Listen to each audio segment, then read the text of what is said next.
କାହାର ଭାବୁଛନ୍ତି ଯେ ଏଥିରେ କଂଗ୍ରେସର କିଏ ବିଭୀଷଣ ଅଛନ୍ତି କି? ମୁଁ ସେଗୁଡ଼ା କହିପାରିବିନି, ତାକୁ ସଭାପତି କହିବେ।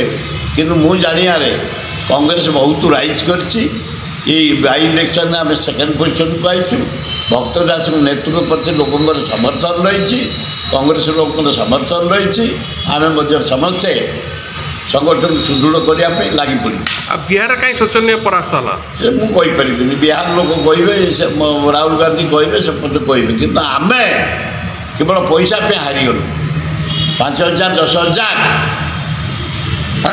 ଟଙ୍କା ବିଜେପି ବାଣ୍ଟି ଜିତି ଗୋଟେ ଗର୍ବ ଦେଖାଉଛି। ଏଗୁଡ଼ା ଏ ଗର୍ବର ମୂଲ୍ୟ କିଛି ନାହିଁ। କିନ୍ତୁ ସମସ୍ତେ କହୁଛନ୍ତି ଯେ କଂଗ୍ରେସ ପାଖରେ ବି ପ୍ରଚୁର ପଇସା ଅଛି। ନାଇଁ ନା, ସେମିତି ପଇସା ନାହିଁ। କଂଗ୍ରେସ ଲୋକ ଡକାୟତ କରନ୍ତିନି।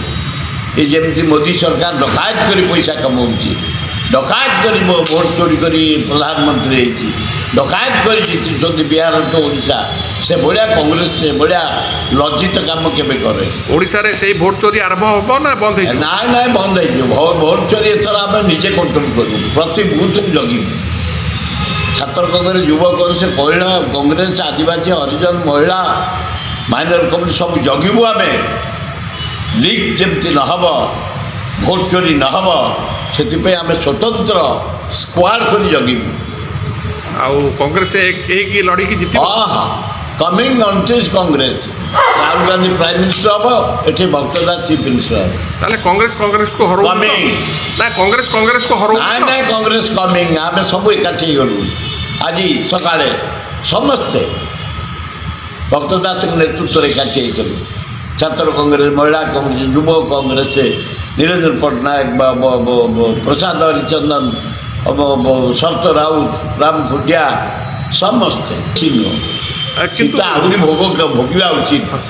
ତମେ ଜଣେ ନାଗରିକ 3ଟି ଋତୁରେ 3ଟି ଜିନିଷ ଖାଇବ।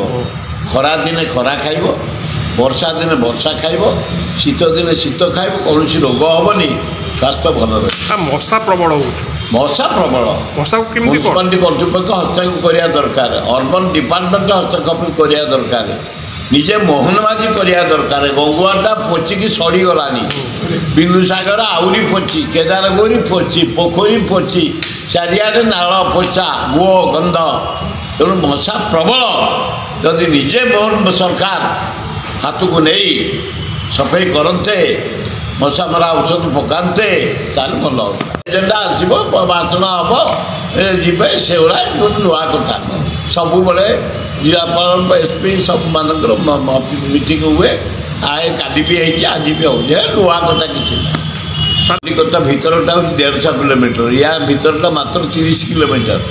ତେଣୁ ବଢ଼ିଆ ଦରକାର। ଖୋର୍ଦ୍ଧାକୁ, ଜଟଣୀକି, କଟକକୁ, ପିପିଲି ଡେଲାଙ୍ଗକୁ, ବାଲିଅନ୍ତା ବାଲିପାଟଣାକୁ ମିଶାଇ ଦେବା ଦରକାର, ତାହେଲେ ଭଲ ହେବ। ସାର୍, ଏବେ ଯେଉଁ ନୂଆ କୁହାହେଉଛି ନୂଆ ଭୁବନେଶ୍ୱର ସିଟି, ସେପଟେ ଯେଉଁ ଅଛି ଆପଣଙ୍କ ଏରିଆ ଜଟଣୀ କୁହାଗଲେ ସବୁଠାରୁ ବଡ଼, ଯେ ତାକୁ ଆପଣ କେମିତି ଦେଖୁଛନ୍ତି? ତାକୁ ପାଇଁ ଆମର କେଉଁ କଲେଜ ଇଏ କ'ଣ ବଡ଼ କରିବେ? ଆଙ୍କ ହାତରେ କ'ଣଟା ଅଛି? ମୋହନ ସରକାର କ'ଣ କରିବ? ସେଟା ଭୁବନେଶ୍ୱର ନୂଆ ଭୁବନେଶ୍ୱର ହେବ। ତାକୁ କରିକି ଯାଇଛି ନବୀନ ପଟ୍ଟନାୟକ। ମୋ ନିର୍ବାଚନ ମଣ୍ଡଳୀ ଗୋଠପାଟଣା ସିଟି କରିବା ପାଇଁ ସେ କରିକି ଯାଇଛି। ଇଏ କିଛି ନୂଆ କାର୍ଯ୍ୟ କିଛି ହାତକୁ ନେଇନାହାନ୍ତି, କି କରିବା ପରିସ୍ଥିତିରେ ମଧ୍ୟ ନାହାନ୍ତି। ସାର୍, ଏବେ ମୁଁ ଯାହା ଦେଖିଲି ଠିକ୍ ଅଛି। ଯେଉଁମାନେ ରାସ୍ତାରେ ଯାଉଛି ଘର, ତାକୁ ଘର ଆଲଟ ହେଇଛି, ଜମି ଆଲଟ ହେଇଛି, ମୋତେ ଦେଖେଇଲେ।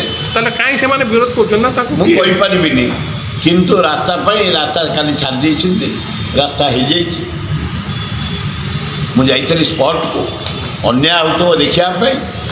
ପ୍ରକୃତରେ ଯାହାଙ୍କୁ ସବୁ ଘର ଭଙ୍ଗା ହେଇଛି ତାଙ୍କୁ ଆଲଟମେଣ୍ଟ ହେଇଯାଇଛି, ଦେଖେଇଲେ ସବୁ କାଗଜ। କାଲି ପ୍ରକାଶ ଜେନା ବି ଯାଇଥିଲେ, କଂଗ୍ରେସ ଦଳ ଯାଇ ପହଞ୍ଚିଥିଲା ଗରିବ ଲୋକଙ୍କୁ ପ୍ରୋଟେକ୍ସନ୍ ଦେବା ପାଇଁ।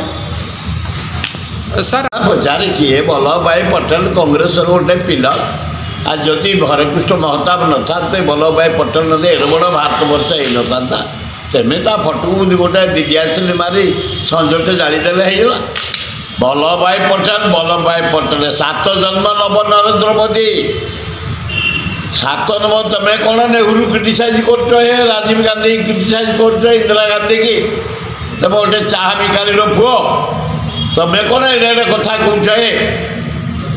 ନରେନ୍ଦ୍ର ମୋଦି 7.5 वर्ष जे जेल जाकि स्वाधीनता आनी से होती इंदिरा गांधी तमें कौन कटुवाक्य कर देशद्रोही कौन राहुल गांधी कहे आज जदि एड़े बड़ भारत वर्ष मोतीलाल नेहरू नेतृत्व में लज्जा घोर लज्जा सर